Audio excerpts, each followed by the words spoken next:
Bugungi kunda tibbiyot sohasida HIV infeksiyasini oldini olishda zamonaviy yondashuvlar joriy etilmoqda. Shulardan biri muloqotdan oldingi profilaktika deb ataladi. Ayniqsa, so'nggi yillarda raqamlashtirish tizimining tatbiq etilishi jarayonlarni yanada qulay, tez va aniq nazorat qilish imkonini bermoqda. Keling, raqamlashtirish orqali bu yo'nalishda qanday yengilliklar yaratilgani haqida mutaxassis fikrini o'rganamiz.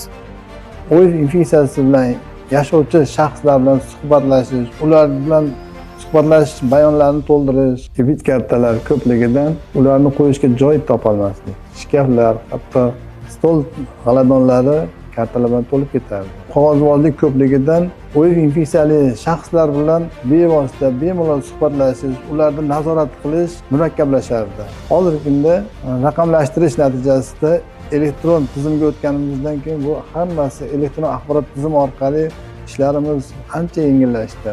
Elektron axborot kuzatuv tizimida bu haqida o'zi ma'lumot beradi. HIV infeksiyali shaxslarni hozirgi kunda muddati bilan nazorat qilishimiz yengillashdi.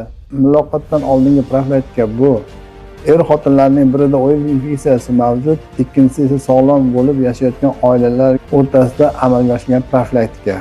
Bunda sog'lom shaxs har 6 oyda tibbiy ko'rikdan o'tadi hamda HIV infeksiyasining yuqishini oldini olish maqsadida virusga qarshi dorilarni qabul qiladi.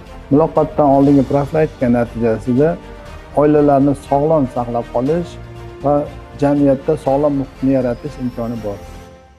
Demak, muloqotdan oldingi profilaktika bu nafaqat tibbiy chora, balki sog'lom oila va farovon kelajak kafolatidir.